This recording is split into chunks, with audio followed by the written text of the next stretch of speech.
right, welcome back into Union Station. Thank you so much for everyone for being here. We are joined by Coach McCollum talking about the Iowa men's basketball team. I did want to ask that establishing a culture is a big reason why I think you're bringing some of these guys from Drake and everything. But what makes you confident in your players playing at that Big Ten level? Yeah, obviously, Bennett's one of the best point guards in the country. That's just obvious. The other guys have shown it. I mean, we played Vanderbilt, who's a tournament team. I think we beat them by double digits. We played Mizzou in the NCAA tournament, and they've played. I think they played a few Big Ten teams. I think we beat them by maybe double digits, somewhere in that range. Obviously, Kansas State. So those are the only games that you can really go off of. Again, I think mid-majors do have high major talent.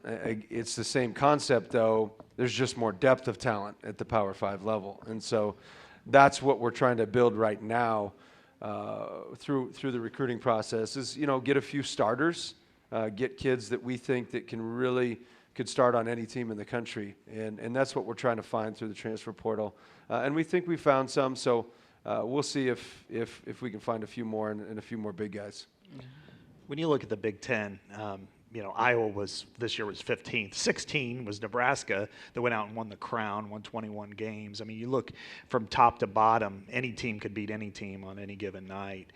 Have you had a chance to evaluate any of the Big Ten teams, just kind of or piece together what you think might win or be competitive in the Big Ten based on the teams you're going to be competing against? Yeah, I mean, I've watched it my whole life, Yeah. so I've seen it. The Big Ten's a little bit different league than like the SEC. SEC is more athletic, a lot faster paced. This is probably one of the more well-coached teams in the conferences in the country, the Big Ten. Everybody probably says that about them, but you just have established coaches that have established cultures, and so it makes it difficult to go in there and compete right away. But it was very similar to when, obviously it's not the Valley, but very similar when we went into the Valley where they had established coaches, guys that had been in the league for a while, and then some of the guys that they hired had been in the league and were established, and so it was a difficult transition there as well. So it's just another step up, and we need to make sure that we're ready from a coaching perspective as well. It's no secret that getting Hawkeye fans to men's games last year was a struggle, but you kind of figured it out at Drake. And then when the fans at Drake hopped on board, especially, I love the signature ties that they're doing. Yeah. The gold tie, it's so simple, but it needs to be on a T-shirt and everything. What is maybe your approach now that you are taking on this role as the head coach to try and get Hawkeye fans in those seats? Yeah, so I mean the approach that we took at Drake was we won, and so fans came, and so that's a big part of it. We won early, we won a lot of games, and they came out and supported us and filled the gym, and they were pretty fired up to be there. Obviously the tie, people rallied around that. I don't know how that stuck. Anyway, yeah, that's just more me not knowing how to actually dress, so I got to do white shirt, black pants, and blue tie, now a gold tie, obviously. The other part of that is I think Iowa fans have to connect with, me as a coach. They have to connect with the players themselves and help them understand that we really represent Iowa and what it means to be from the state of Iowa and what it means to be at the University of Iowa. And part of that is just being out in the community. It's connecting with the students. It's making sure that when you're in the grocery store, you shake hands. It's taking pictures with anybody that wants to take a picture, because they want to be a part of your life, and then they'll support you. I think the other thing that I would challenge as well as part of getting this program to where we want it to go is being at the games. There's a lot of programs that lose a lot of games, and us as Iowa people and Iowa fans take a lot of pride in being an Iowa fan, and you see it. Like, it is a Hawkeye state. It truly is. You see it everywhere. So when things don't go our way, that is the time that we need fans in the stands. Like, it's easy to go to games and be there when things are always going right.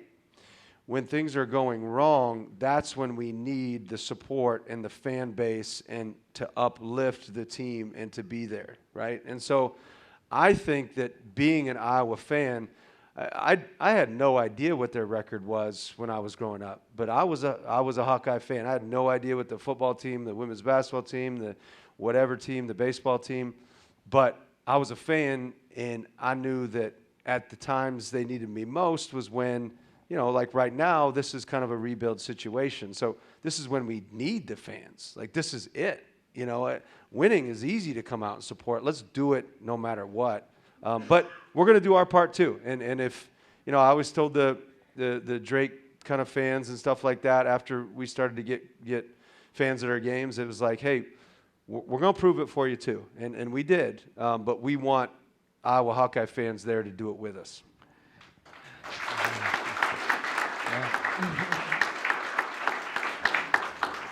I wanted to ask you about kind of the efficiency that you played with, particularly at Northwest, but also at Drake. And I went through like your last 9 years at Northwest Missouri State, and you never averaged less than 73 points a game, allowed only 65 plus once. But you also, every single one of those years, you had hit 50% of your shots. And what did you do, or how did you get it to where the offense could be so efficient?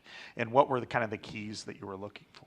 Yeah, so we were, I think, top 5 at all levels for 7 or 8 straight seasons in offensive efficiency. And what that means is points per possession. So when we come down the floor, we're going to score at a rate of 1.15 points per possession.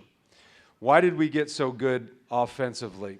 Well, I was always fancied myself a defensive-minded coach, and I don't know if it was just because I wasn't a very good offensive player. I mean, I averaged 26 at Storm Lake St. Mary's, but maybe at those 4A schools I couldn't.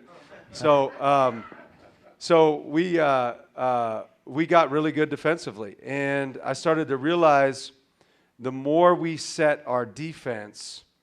Meaning they can't score in transition. The more we put the ball in the basket, the more we could set our defense. Mm-hmm. And so if we did that at an efficient level, meaning we took care of the basketball, I think one year we averaged under 9 turnovers a game.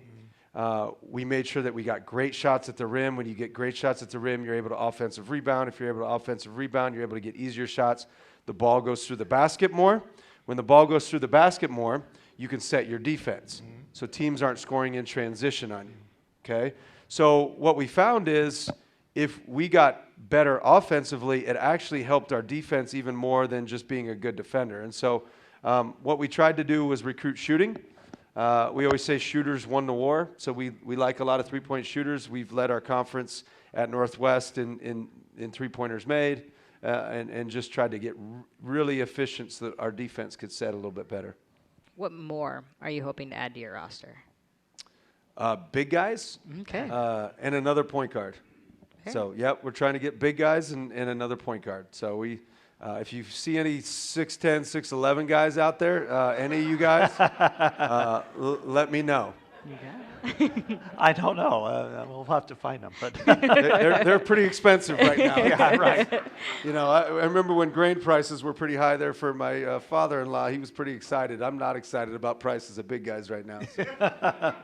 I know I've seen a few that have been pretty good players, but they're asking prices. So they can average 8 and 8, which is a pretty good big man, but they're also averaging $2 million per player. So that's right. I know there's a couple I think you've gotten commitments from you can't talk about, but there's one player in particular who seems to be a really good shooter that could be coming in. What other than big people, are there any other pieces that you're really looking for in the next couple weeks? Yeah, I think another playmaker from an offensive perspective. I think Bennett is best when he has somebody alongside him that can make plays. Obviously, shooting, like I said, shooters won the war, so we want shooting. We want to be able to shoot, and our best teams had 5 shooters on the floor at a time, and so we want that as well. But most importantly, making sure that we get that character piece right, especially first year. That's the biggest thing to establish culture, and honestly, to get fans to games, because I think they'll support the right kind of person. I think you kind of alluded to it there, but what are you hoping to accomplish just year one? Just get the right kids.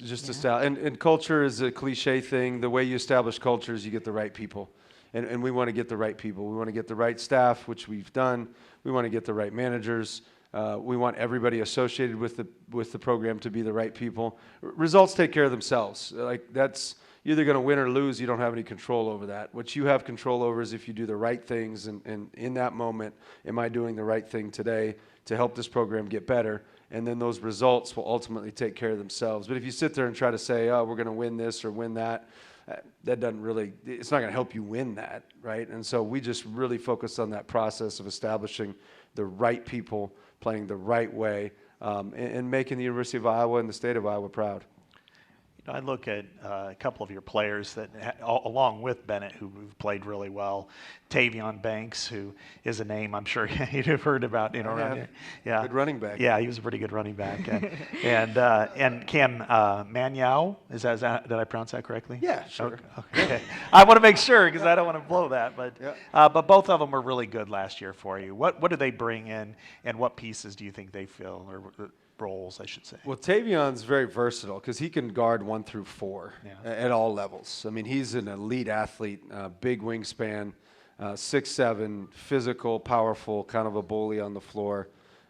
Both of them are elite ball getters, and so I think like offensive rebounding percentage between the two of them, I mean, they have to be in the top 15 or 20 in the country in offensive rebound percentage.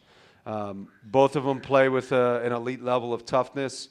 They're great human beings, most importantly, and they're great teammates. So, I think Cam, he averaged, I think, maybe 8 and 8, maybe somewhere in that range in the Mountain West. I'm not sure what he averaged for us this year. And then Tavion was 10 and 6, and some of his best games were in the biggest games. Vanderbilt, and then I believe Mizzou, he might have had a double-double, maybe. I'm not sure. So those two they just add a toughness, a grit that we need. All right. When we come back, we'll be answering your questions. Stay with us.